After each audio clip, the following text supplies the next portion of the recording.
Everybody, I'm Bryan Hour, and this is Keep It Current, a real estate show for realtors. The goal here is, of course, to, help you guys do better by providing some actionable content.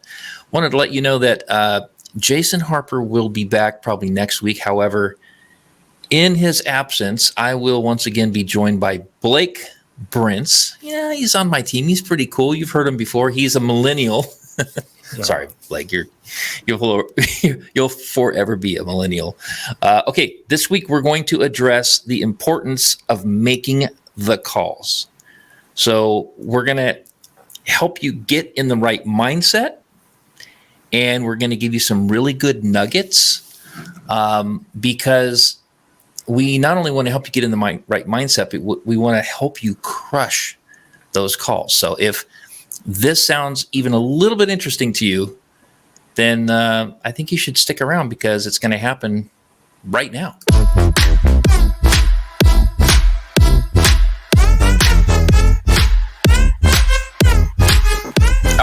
All right. Let's just jump right into it. It's good to see you again, Blake, since I saw you 30 seconds ago backstage. Yeah. See you again. We are going to be talking about what to do before you make the calls. So, what do you have to say about that, Blake? Well, for me, it kind of goes back to even when I was playing sports.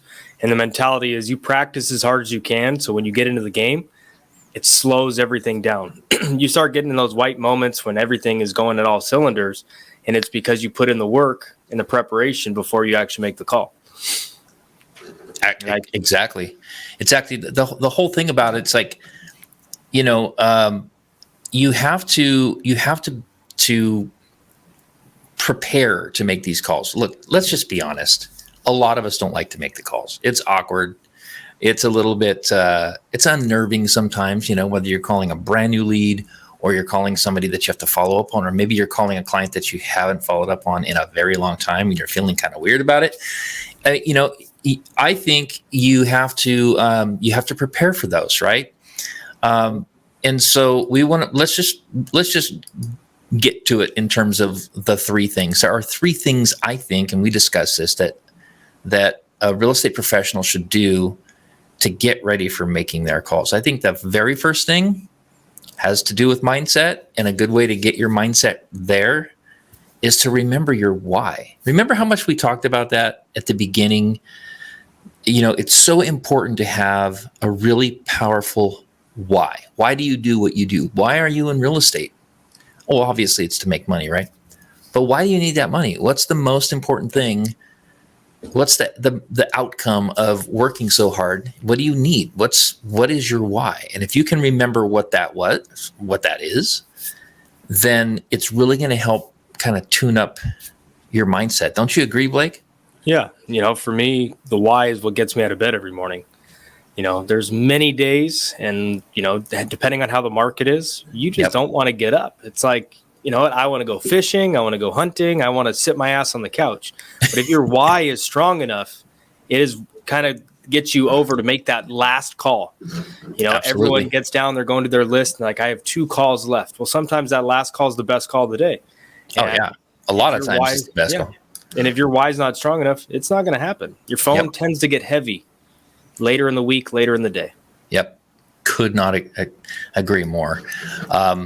What about this? What about the importance of knowing your unique selling proposition before you start making those calls? Just reminding yourself on what it is that makes you a rock star. You're in the right mindset. You know why you got to make those calls because it's connected to your why. Mm-hmm. But it's also just remembering I have a lot to offer. I have a whole lot to offer here. What are some of your unique selling propositions, Blake? Well, one, for, in the Temecula Valley, I've lived here for 27 years. So to a lot of people, that's a long time. I remember when we moved here, there's 40,000 people. But that is a why in itself, or a unique selling proposition. So I've seen a lot of things. Yep. Another, one of the biggest things is being on a team. And we have our direct team, the hour team, and then our team outside of that with, contractors, handyman, all of that stuff, escrow, title. So those are unique selling propositions, depending if you're a buyer, seller, and knowing different areas, and even your insurance broker. Today in our area, fire insurance is huge. Those are things that you can offer to bring someone. The ability to, use technology. There's still a lot of people that aren't using as much technology as us. Yeah. Not as many systems in place to help buyers and sellers achieve their goals. What about the fact that you have access to coming soon listings? Oh, absolutely. You're an expert at the MLS. You can dig up tax information. You know the schools, you know the planned communities, you know where the good entertainment is. And what about your negotiating skills? Think about those kind of things. Your understanding of the process from contract to close. These are your unique selling propositions. This is why you want to work with me. If you have those things in the back of your mind when you're making your calls, it'll give you the confidence that you are that good. Let's jump into number 3. Separate the follow-up calls from the new leads. Before you start the calls, you should, of course, have the right mindset. You should definitely know your unique selling proposition. Yep. It should be in the forefront. But you should also do some organizational things like keep your brand new leads that you have to follow up with, or that you have to make, those calls that you have to make, separate from the calls that you have to follow up with. And why that would be important is you're going to create a rhythm and a flow and a cadence and a sound and a style, really, to following up with leads that need follow-up. And then it's completely, and so you want to keep those all in the same bucket so you can just stay in a rhythm. And the ones that are a little colder, you want to call those all in one batch too. Don't you think that's important, Blake, honestly? Yeah. And how I divide my day is kind of based off this. It all goes into preparation. So before I show up to the office, I already know what my day is going to look like for the most part. So the first thing is following up with clients that we're in escrow with. That's first thing in the morning, because those are, most important. They're tough calls sometimes. You might not want to call a seller or a buyer and say, sorry, our offer didn't get accepted. Yeah. But those are calls that have to be done. After that, I love to go right into kind of the lukewarm or even hot leads and talk to them, because that you get your juices flowing. Yeah. And in between each bracket, I take a little bit of time to prepare for that next grouping, because the conversations, like your cadence you're talking about, is going to be different with a client that we're in escrow with. And then it's okay. I need to reset my mind, reset my mode to go into, lukewarm and hot clients and be booking those appointments. And then, okay, now I have to regroup, focus, and then call cold leads. Exactly. Love it. So really that's really just at the top of this show, just sort of to know the 3 things before you start the calls. Remember your why, get your mindset going, in a good spot, knowing your unique selling proposition and have that really at the tip of your tongue, because it's going to come up. And then separating the calls, the new leads from the ones that, have to be followed up on.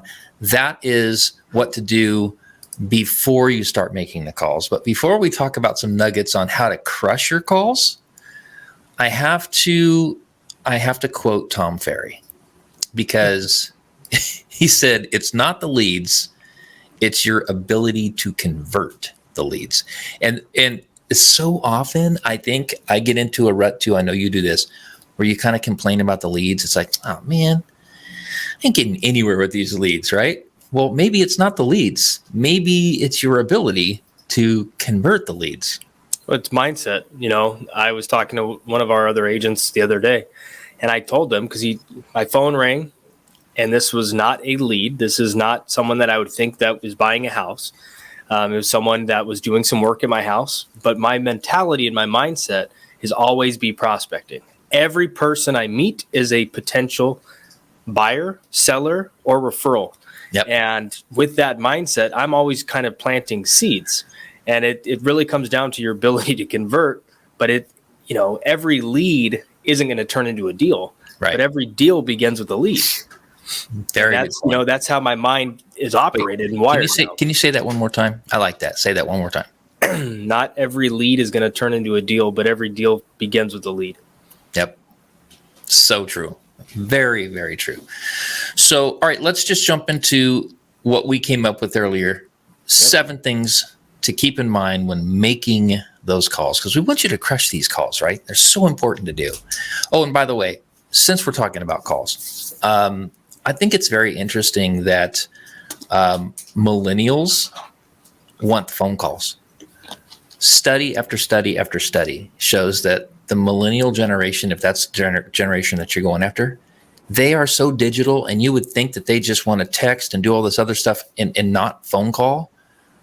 But studies show they respond to the call. If you can get them on the phone and you can, do some of the things we're about to talk about, you can really crush it with that age. And to add to that, as we discussed last week, FaceTime. So, it's more, not even just millennials, it's after that. But I have a handful of friends that do not pick up the phone and call me. They'll FaceTime me. Yeah. They're driving on their way home from work. They FaceTime me. I don't know what it is. It's like I don't know if it's because of COVID. We felt we couldn't see anybody for so long. And that's how we connected when everyone was doing those, group meetings Zoom meetings. Yeah. But FaceTime is huge. And I think it's only going to get bigger and bigger, especially in our industry. Yeah. In the way society's going. Yep. Totally agree. Okay. So 7 things to keep in mind when making your calls so you can crush them. Let's talk about this first one. Clinging to pretty much anything you possibly can to build rapport. Nothing is more important than building rapport on that call. I mean, the close, of course, is really important, but building rapport, making them feel confident in you, right? You've got to have a conversation with these people, and you've got to build rapport. And if you're going to build rapport, it's got to, sometimes it's really hard to cling onto something. How about here, an example that I heard? Somebody on Kyle Whistle's team was talking about how so many times we'll hear something like, "Oh yeah, I'm just moving into the area because I just got a new job," and we jump right into, "Oh, that's great. So what kind of house are you looking for?" How about building rapport by saying, "Oh, a new job. Tell me about that." Yep. Engage with them about the little things that are exciting to them. Or maybe it's I need a bigger house because I'm pregnant. I'm going to have a baby. And you're like, "Oh, that's fantastic." And do you have any other kids? Is this your first one? Build rapport. Yeah, the baby thing's huge. I've actually had that, and that's been an excuse to follow up with multiple people. That came into an open house at one point, and they're like, "Hey, we're looking for something bigger. We're going to be having a baby." Well, I get their information. They go to my database, and having good detailed notes about that lets you know. So when I call, "Hi, Susie, it's Blake Prince." Who? "Oh, the realtor you met at an open house. I was calling to see how everything's going with your family. I spoke with you a couple months ago. You told me you're going to wait till after the baby. This is me following up." And it's, you remember that? Yeah. Another thing, pets. People love their pets. If you know that people are dog people, horse people, and you can connect with them, make a note. Add that note to your database. Yeah. It comes up all the time, too. I can't believe how many times I've heard over the years that people are actually looking for a bigger house because they need more room for their dog, right? Or I need a bigger yard for my dog or whatever. Talk about their dog. Find out what they love about their dog. Like, what are you really looking for is important to know, but you can get to that later.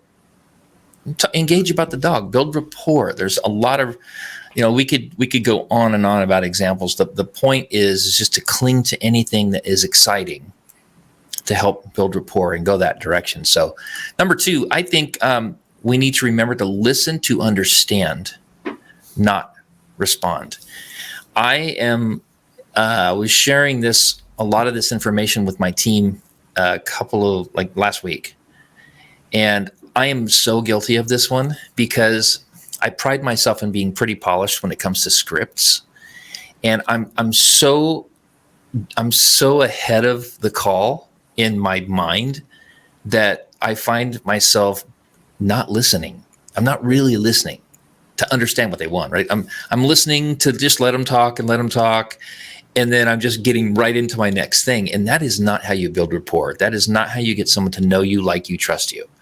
And I needed to, it was when we were talking about this list of ways to crush your calls, this was a good eye opener for me. I have to remember to listen to understand what their real needs are, not just to respond. No, I I think that's the biggest one. Yeah. When you're doing, if it's a call or you're actually face-to-face consultation, something I always use is, so if I'm hearing you correctly and I'm understanding, right now you're in a house that is 3 bedrooms, 1,600 square feet. You have a new baby coming, you need something bigger. Yeah. And you said you want something minimum 4 bedrooms, prefer 5, so on and so forth. And when you repeat it back to them, they know that you're paying attention and that, you're fully engaged in what's going on. And it's huge. That's not only are we listening, but we're also building rapport at the same time. Yeah. And they go hand in hand. Absolutely.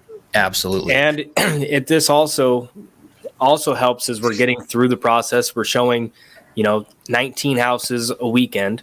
Yeah. And they keep sending us properties that don't check their box. And sometimes we have to revert back to their why. Hey, when we first met, you were looking for 4-bedroom minimum houses. When you keep sending me all these 2-bedroom houses, hey, did I miss something? Are we changing what we're looking for? Exactly. And you can put the ball back in their court and they say, hey, you know what? You're right. Keep us on track. This is our ultimate goal. Yep. Very true. I already have number 3 up on the screen. Raise objections before they do. So if you really want to crush your calls, I really think raising an objection is better than waiting for them to hit you with it. Yeah. There's a lot of really good examples of this. One that I can think of is, look, Mr. Johnson, I know you were looking for a home that was 4 bedrooms, but this is a 3-bedroom home. I'm sending it to you because it has a huge den that you could easily put a closet in, and that kind of thing. So you already know they're going to push back on something that you're sending them or something that you're going to tell them, but you're raising it before they do. So it's just a non-issue. A great example I heard was, hi, this is Bryan. I've realized that you're looking. I realize you're just looking right now on my website, but I just wanted to see if you had any questions. It's very, that's one of those calls where someone comes into your ecosystem or into your database through your website, and they're just looking, and they came through maybe Google pay-per-clicks. So the last thing they need to do is just be bombarded by a bunch of phone calls, because the truth of the matter is they're just looking. They're not the lowest hanging fruit, but you got to call them. You have to call them. So raise the objection up front. Look, I know you're just looking on my website. I know you're just looking. But I wanted to make sure that you were didn't have any questions about navigating the website, or if you had any questions for me now. If not, no big deal, that kind of thing. So that's a form of raising an objection before it comes. It could be taxes, could be, what are some other things you can think of, Blake? It could be all kinds of things. It could be backing up to a busy street. It could be school district. Mm-hmm. It could be an HOA community. We get a lot of people that move out here. I don't want to live in an HOA. Then you find them a beautiful home in Dutch Village where their HOA is like $14 a month. And they're like, oh, okay, I can do that. So objections are huge, and it's going to save you a lot of time. But most importantly, it helps those buyers and sellers that have been stuck on the fence. Yeah. Because, they're worrying, they're thinking of things that aren't really a big deal. Yeah. And unless you bring it up, they're embarrassed. They don't want to ask dumb questions. So if you raise objections, come up with objections, handle them, address them, that helps them make their decision a lot quicker. Yeah. How about this one? I know you were looking for a low tax area, but I'm going to go ahead and send you this property because, and then you start explaining that even though it's a little higher taxes, these homes are so new, you're going to offset that by the cost of utilities and things like that. I remember said you didn't want to live in an HOA, but I wanted to show you this property here because this HOA is really lackadaisical when it comes to painting your house pink, and they'll allow it or whatever. Again, we can go on and on about this one, but I think it's important to remember that if you want to crush your calls, that you need to learn how to raise those objections before they do. When you got to you have to know the objections before you get on the call. So this goes all the way back to the beginning of preparing for your calls. Exactly. You don't want to be pulling up raise an objection if you're not really sure what those objections are going to be. That comes with experience. I'm making a reasonable assumption that the agents that we're really trying to talk to today or minister to today in this situation is just, hey, we're out there doing it already. We're making our calls. We're just a little discouraged about some things. So we're just helping them get over the hump, considering these things.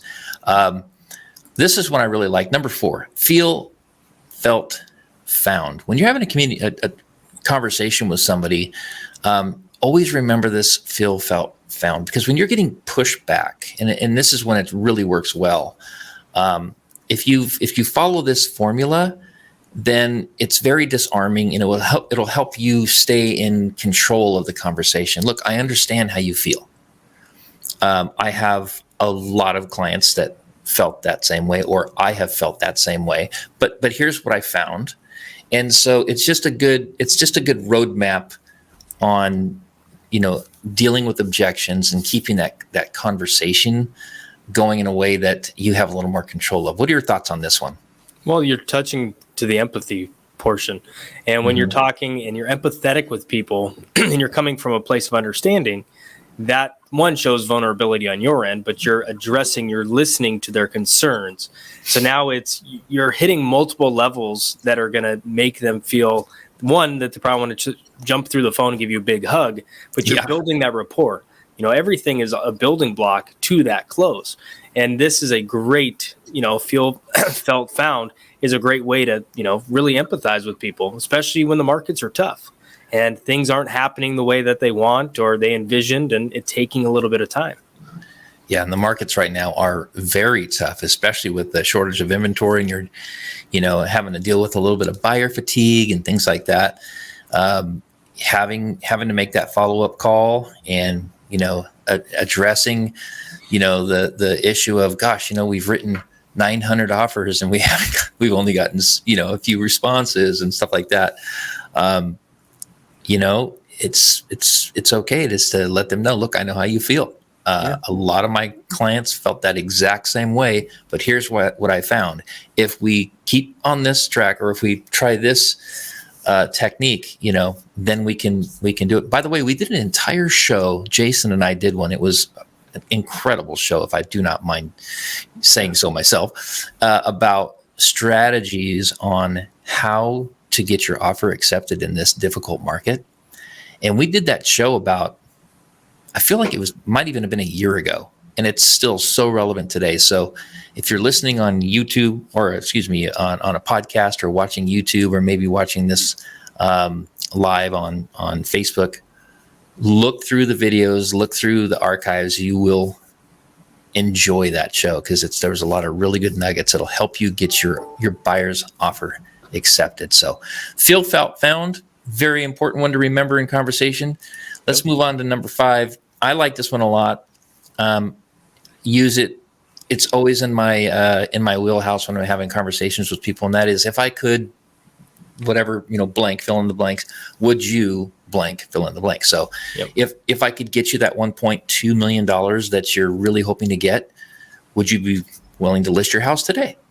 If I could find you that 5-bedroom home that you're talking about that has, a pool and a slide and a Olympic-sized diving board, would you go shopping with me this weekend? It's a great tool to have in your belt. What do you think? I've been using this my whole career, not really knowing that this was a thing, but if someone told me, hey, this is what I'm looking for, even if I thought it was mission impossible, you're never going to find it, like the trifecta: RV parking, pool, home, paid off solar, and some crazy price amount. If I could find it, will you buy it? Yeah. And they always say, yeah, all right, challenge accepted. Or maybe, if I could find that, are you ready to go right now? You're trying to determine their motivation, right? 100%. If I can find you this, you ready to rock and roll? And that's where I use that with the buyer side a lot to help get them in the mode of pre-approval. Yep. Before COVID, you know what it was like. Buyers didn't want to get a pre-approval until they found the house they wanted. Then they go through the process. Well, COVID happened, and agents probably love it now, because buyers, for a long time, they couldn't get in and see houses until they were pre-approved. Exactly. You had to submit it. Exactly. But it was helping me get people off the fence. Exactly. All right, we're wrapping this up real quick here. Number 6. Yeah. Always leave the call with what's next. Yeah. Don't leave it open-ended at all. I mean, it could be something as simple as, okay, I'm going to get those properties over to you right now. Be checking your email, okay? Great. Or it could be, perfect, I'm going to call you at 3:00 next Tuesday as promised. Or I sent you the property that you're looking at. I also sent you my favorite lender. Make sure you follow up with him before noon tomorrow, or I'm going to follow up with you at such and such time. Yeah. Always leave the conversation with what is next. I think this is a good time that if you're trying to break into doing video can be awkward for many people. It's kind of a weird thing. Yeah. You can do a what's next video. So if you forget, hey, to tell them what's next, or hey, see you tomorrow, send them a quick video as a text.